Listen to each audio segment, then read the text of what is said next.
Assalamualaikum warahmatullahi wabarakatuh. Selamat datang kembali dan kita lanjutkan pembelajaran bahasa Arab kita. Baik, materi kali ini materi terkait fi'il atau dalam bahasa Indonesia lebih mudah kita berikan definisi dengan kata kerja. Nah, fi'il definisinya berarti kata kerja. Artinya kata yang biasanya nanti akan berkaitan dengan waktu. Ada beberapa macam fiil atau kata kerja dalam bahasa Arab. Yang pertama adalah kata kerja atau fiil madi. Nah, fiil madi ini menunjukkan kata kerja yang bermakna lampau. Artinya perbuatan tersebut sudah dilakukan. Nah, kita berikan pemahaman yang sama. Jadi nanti ketika ada kata kerja atau fiil madi, kita berikan tambahan arti telah dengan kata telah. Misalkan telah makan, telah minum. Yang kedua ada yang namanya kata kerja atau fiil mudhari. Fiil mudhari ini kata kerja atau fiil dalam bahasa Arab yang menunjukkan waktu sedang atau bisa juga akan. Dan yang terakhir adalah kata kerja yang bermakna perintah yang dikenal dengan nama fi'il amr. Nah, kita akan bahas yang pertama adalah fi'lul madi atau kata kerja yang menunjukkan waktu lampau yang berarti telah dilakukan.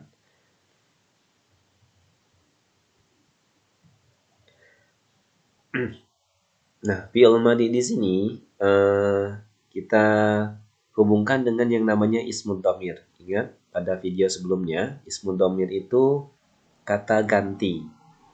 Nah, jadi di sini kata gantinya berfungsi sebagai subjek atau pelaku.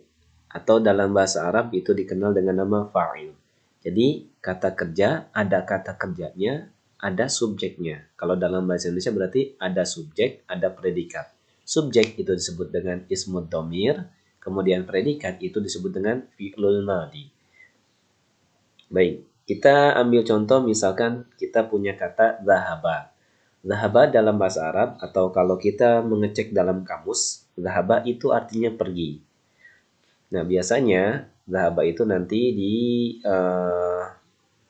disandarkan atau ditemani dengan kata yadhabu. Jadi dalam kamus itu akan ada seperti ini, yadhabu. Zahaba yadhabu. Nah, zahaba ini menunjukkan kata kerja yang bermakna lampau. Yadhabu di sini kata kerja yang menunjukkan waktu sedang. Nah, kita akan gabungkan kata zahaba itu dengan domir ana. Ana yang berarti saya. Nah, ketika dia bergabung dengan domir ana, kita lihat di sini, ana, maka kata zahaba ini berubah. Perubahannya adalah huruf akhir pada kata zahaba yaitu ba. Kita lihat huruf ba-nya dia dirubah menjadi sukun. Nah, kita lihat zaha, kemudian ba-nya disukunkan. Zahab. Nah, kemudian dia ditambah dengan tu. Jadi kata atau huruf tu di sini mewakili kata ana. Jadi ana zahabtu. Kemudian di sini ada tambahnya ila baitin. Nah, aku telah pergi. Jadi zahaba tadi artinya kan pergi. Ketika dia berubah menjadi zahabtu karena bergabung dengan ana, maka di sini menunjukkan telah. Menunjukkan waktu telah atau menunjukkan lampau. Jadi ana saya zahabtu telah pergi ila baitin ke rumah. Nah, jadi cara membuatnya adalah kita lihat kata zahaba, awalnya katanya zahaba, kemudian disukunkan huruf akhirnya. Nah, kita lihat zahab. Nah, tambahannya adalah dengan huruf tu. Jadi untuk anak pasti akan ditambah dengan huruf tu di akhirnya. Nah, ini kaidah dalam pembuatan fi'lul madi yang dihubungkan dengan domir ana. Jadi ana zahabtu ila baitin. Nah, kalau kita punya kata roja'a yang artinya pulang, roja'a berarti nanti dia akan berubah menjadi roja'tu. Nah, seperti ini. Raja'tu. Ana raja'tu minal madrasah. Oke? Nah, dalam bahasa Arab pula, bisa pula kata ana ini kita tidak gunakan. Jadi, kita misalkan hapus kata anaknya. Ketika kata anaknya dihapus, maka kata dhahaba di sini dia akan seperti hanya dhahabtu. Jadi kalau kita lihat di sini, kita hapus dulu. Nah, jadi kata anak ini boleh kita hilangkan. Jadi kita langsung katakan dhahabtu ila baitin. Nah, ini menunjukkan dhahabtu di sini pelakunya adalah ana. Jadi boleh dalam bahasa Arab dibuat seperti ini. Boleh ana dhahabtu ila baitin, boleh pula dhahabtu ila baitin. Jadi anaknya kita tidak gunakan. Tapi artinya sama. Saya telah pergi. Kata saya ini diganti dengan huruf tu. Oke?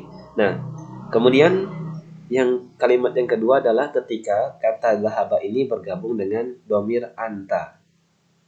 Kita lihat dia bergabung dengan domir anta. Kita hapus dulu. Nah, kata dhahaba di sini ketika bergabung dengan domir anta. Anta artinya kamu. Kamu tetapi untuk menunjukkan atau menggantikan laki-laki. Nah, anta dhahabta. Jadi tinggal diganti kata tuknya dengan tak saja. Anta dhahabta. Kalau roja'a berarti anta roja'ta. Anta dhahabta ila baitin. Kamu telah pergi. Ingat, dhahabta di sini menunjukkan kata telah dan tak di sini menggantikan domir atau kata ganti anta. Dhahabta ila baitin. Nah, sama pula kata antanya boleh kita hapus. Jadi langsung kita katakan dhahabta ila baitin. Kemudian untuk kamu yang bermakna perempuan berarti anti. Nah, di sini anti, nah, maka dia berubah menjadi dhahabti. Jadi hanya akhirnya saja sebetulnya. Anti dhahabti ila baitin. Nah, kesimpulannya untuk ana itu pasti ketika bertemu dengan fi'il madhi maka akan diakhiri dengan huruf tu. Kemudian untuk anta maka dia pasti akan diakhiri dengan huruf ta. Dan untuk anti itu pasti ketika bertemu dengan fi'il madhi maka akan diakhiri dengan huruf ti. Anta dhahabta, anti dhahabti, ana dhahabtu. Kemudian kalau kita ambil kata misalkan dakhala yang artinya masuk. Ana dakhaltu, anta dakhalta, anti dakhalti. Oke. Kita lihat penggunaannya dalam kalimat tanya. Oh, di sini ada kata jalasa. Kita lihat jalasa artinya duduk. Nah, ini menunjukkan waktu telah duduk. Kita lihat. Kalau ana berarti jalas. Nah, huruf terakhirnya ingat disukunkan. Ana jalastu alal kursi. Saya telah duduk di atas kursi. Kemudian yang kedua, anta. Anta jalasta. Nah, kita lihat huruf akhirnya diberikan huruf ta. Anta jalasta alal kursi. Kamu telah duduk di atas kursi. Dan yang terakhir, anti jalasti alal kursi. Kamu, tapi menunjukkan makna perempuan. Kamu telah duduk di atas kursi. Nah, kita lihat penggunaannya dalam kalimat tanya. Seperti yang tadi saya sampaikan. Nah, di sini ada kata aina dhahabta bil ams? Aina dhahabta bil ams? Kemana kamu pergi kemarin? Kemana kamu telah pergi kemarin? Nah, di sini kan menunjukkan kata dhahabta, berarti anta. Dia bertanya kepada kamu. Jadi, kata kamu, maka ketika kita dalam bahasa Indonesia saja, kemana kamu pergi? Maka jawabannya saya pergi. Jadi, kata dhahabtanya nanti akan kita rubah menggunakan domir ana. Kita lihat. Bil ams dhahabtu. Nah, kita lihat. Jadi, jawaban dari kata dhahabta adalah dhahabtu. Bil ams dhahabtu ilal madrasah. Kemarin aku telah pergi ke sekolah. Sama kalau pertanyaannya aina dhahabti? bil ams, berarti boleh kita jawab bil am dhahabtu. Maka jawabannya tetap sama.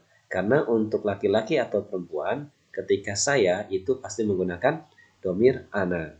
Dan ana ketika bertemu dengan fi'il madi itu pasti akan diakhiri dengan huruf tu. Dhahabtu. Aina dhahabta bil ams? Bil ams dhahabtu ilal madrasah.